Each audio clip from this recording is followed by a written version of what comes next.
नमस्ते, जय हिंद दोस्तों। दुनिया वाले देख रहे हैं आप और मैं हूं ऋषिराज। बात करेंगे रशिया ने जो यूक्रेन में हमला किया और उस हमले में 4 भारतीयों की मौत की जानकारी सामने आई। इस पर बवाल बड़ा हो गया। भारत ने पहले तो बयान जारी किया, फिर रूसी राजनयिक को तलब किया और अपनी आपत्ति दर्ज कराई। इसको लेकर मॉस्को की तरफ से भी बयान सामने आ गया है। तो सबसे पहले इस पूरे हमले का जो गणित है वो बाद में समझाएंगे। क्यों ओडेसा में जो ये हमला हुआ है वो इलाका बहुत महत्वपूर्ण है और किस आरोप के तहत ये हमला हुआ है वो भी बताएंगे। लेकिन पहले आपको रूस की प्रतिक्रिया सुनाना चाहते हैं, जिसमें रूस ये कह रहा है, क्रेमलिन के प्रवक्ता हैं दिमित्री पेस्कोव, वो कह रहे हैं कि भाई हम अपने भारत के सहयोगियों के साथ संपर्क बनाए हुए हैं, उन्हें अपना पक्ष समझा रहे हैं ताकि जो ये मुख्य बात है उसे हम समझा पाएं और जिन जहाजों पर वो हमला कर रहे हैं वो यूक्रेन को हथियार सप्लाई करने में शामिल है। ये स्थिति एक्सप्लेन करने की कोशिश कर रहे हैं। इसको लेकर हम जो है वो भारत से संपर्क में। सुनिए उनका बयान क्या है। Мы продолжаем наши контакты с индийскими партнерами, мы разъясняем нашу позицию. А главное, наши вооруженные силы наносят и будут продолжать наносить удары по тем судам, которые задействованы в перевозке амуниции, вооружений и так далее для целей киевского режима. तो हुआ ये कि दक्षिणी यूक्रेन के एक बंदरगाह शहर ओडेसा पर एक जहाज पर रूस ने हमला किया और इसमें कम से कम 10 लोगों के मारे जाने की सूचना सामने आई। यूक्रेन भी लगातार मॉस्को के एनर्जी सेक्टर्स को, उसके जहाजों को निशाना बना रहा है, जिसके जवाब में रशिया जो है वो क्या कर रहा है कि यूक्रेन को जहां से सप्लाई आ रही है उस सप्लाई चेन को कट करने पर जोर दे रहा है। और ओडेसा एक पोर्ट है जहां उसको इस तरह की सप्लाई मिलती है, तो उसने वहां पर बैलिस्टिक मिसाइल से हमला किया और लंबी ये मिसाइलों की बौछार रही, जिसके बाद लगातार कई दिनों से ये हमले हो रहे हैं। बताया जा रहा है कि बीते जुलाई, ये सिर्फ इस जुलाई महीने में ही 28 से अधिक लोगों की मौत हो चुकी है। और ये जो सबसे ताजा हालिया हमला है 19 तारीख का, जिसमें जो है 4 भारतीयों की भी मौत हुई है, जिसमें कुल 10 लोगों की मौत हुई है। और बताया जा रहा है कि 13 से 15 बार इस इलाके में हवाई हमला जो है वो एक दिन में उसका अलर्ट आ रहा है।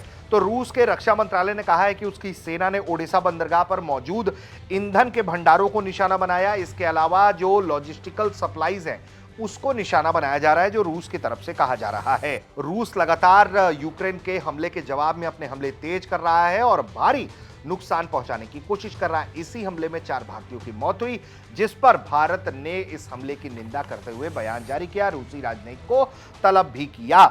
उसको लेकर भारत का जो बयान है वो भी बताते हैं। तो भारत ने बताया कि ओडेसा बंदरगाह से निकलते समय एमवी गोल्डन लियो जहाज पर हमला हुआ।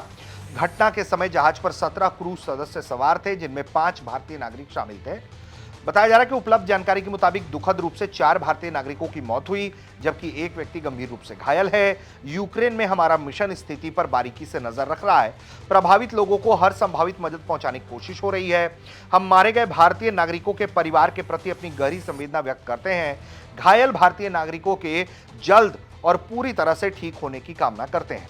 भारत ऐसे हमलों की निंदा करता है और दोहराता है कि कमर्शियल जहाजों को निशाना बनाना, निर्दोष नागरिक क्रू सदस्यों को जान को जोखिम में डालना या नेविगेशन या व्यापार की आजादी में बाधा डालना निंदनीय है और ऐसा नहीं होना चाहिए, जो कि भारत की तरफ से कहा गया है।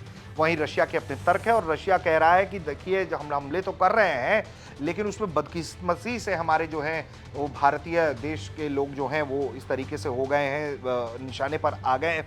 उनका कहना है कि दरअसल असली प्लान ये है कि जिससे ईयू और जिससे नाटो देश के सदस्य हैं उनसे जो ये हथियार प्राप्त कर रहे हैं हम उसको निशाना बनाने की कोशिश कर रहे हैं। इसके अलावा जो कहना है वो ये कि रूसी हमलों का मकसद जो है वो यूक्रेन की युद्ध की कोशिशों को जारी रखने की जरूरी लॉजिस्टिकल और इंफ्रास्ट्रक्चर को ठप करना है।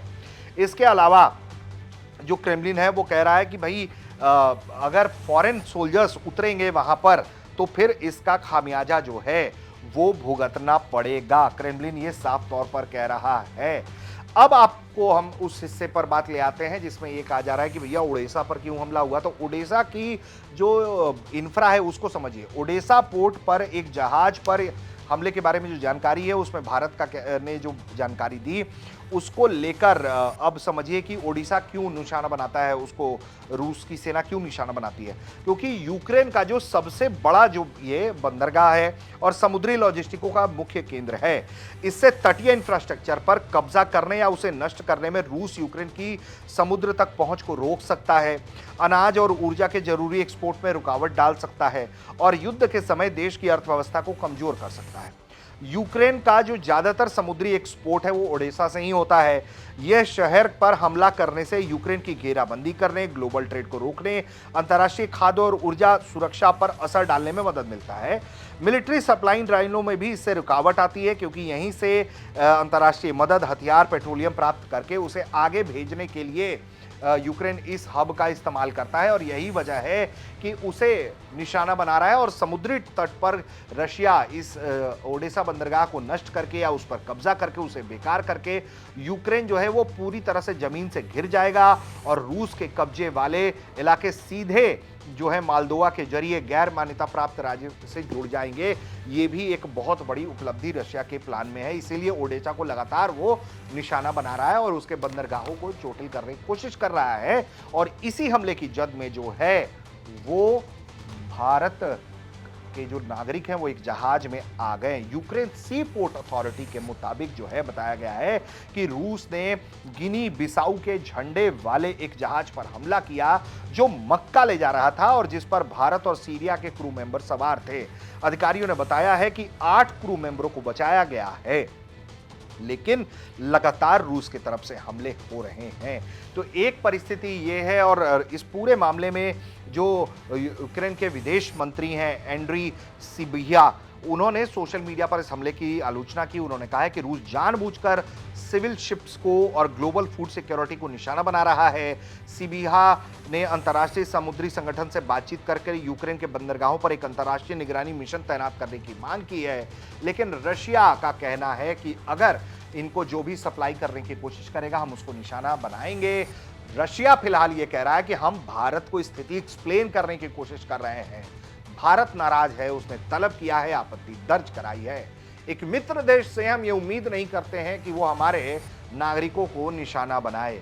हम उम्मीद करते हैं कि भारत की सरकार इस पूरे मामले में सिर्फ बयानबाजी नहीं बल्कि कठोर एक्शन भी लेगी और रशिया को ये बात बताएगी कि भारत से दोस्ती टेकन फॉर ग्रांटेड नहीं हो सकता है और भारतीय नागरिकों की जान सर्वोच्च प्राथमिकता में रूस के भी होनी चाहिए अगर वो भारत को अपना दोस्त मानता है।